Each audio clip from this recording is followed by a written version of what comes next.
Polisi akhirnya mengungkapkan motif pembacokan Ustadz Muhammad Amin Badali, 43 tahun, warga Jalan Depati Hamzah, Gang Delima, RT 02 RW 01, Kelurahan Air Hitam, Kota Pangkal Pinang, pada Selasa 10 Januari 2023 malam.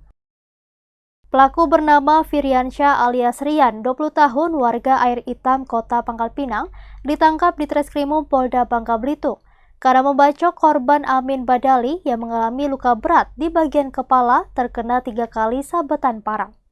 Kabid Humas Polda Bangka Belitung, Kombes Pol Maladi mengatakan motif tersangka pembacokan disebabkan karena tersinggung ucapan Ustadz saat mengikuti kajian agama. Maladi menambahkan karena merasa tersinggung pada pembahasan tersebut, tersangka tidak terima sehingga menimbulkan dendam. Menurut Maladi, dari hasil tes urin yang dilakukan Direktorat Narkoba Polda Babel, tersangka FI alias Rian positif mengonsumsi ganja.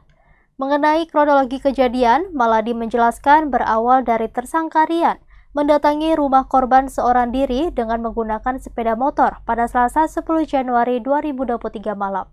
Ketika berada di depan rumah korban, lanjut Maladi, tersangka mencari seseorang yang mana orang itu merupakan Ustadz Badali.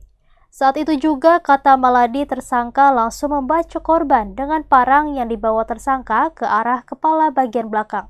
Atas kejadian tersebut, Maladi mengatakan korban mengalami luka robek pada bagian kepala dan langsung dibawa warga ke rumah sakit untuk dilakukan tindakan operasi.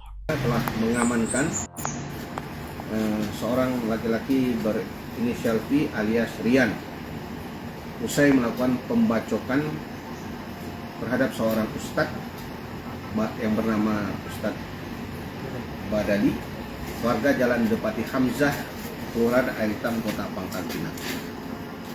Berdasarkan laporan yang kita terima, kejadiannya pada pukul 10 malam di rumah korban di Gang Delima, Kelurahan Air Hitam.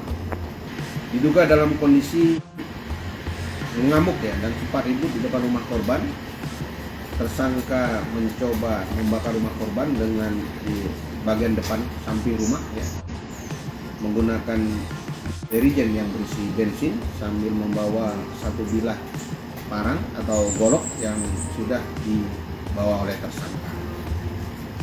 Ketika berada di depan rumah korban, tersangka mencari seseorang yang mana merupakan ustadz atas nama Ustadz Badali. Kemudian pelaku masuk ke dalam rumah korban, melihat korban berada di rumah bagian belakang atau di dapur. Saat itu juga tersangka langsung membacok korban dengan parang yang dibawa ke arah kepala bagian belakang. Untuk berita selengkapnya bisa langsung cek di website Bangka Post di bangkapos.com dan postberita.co.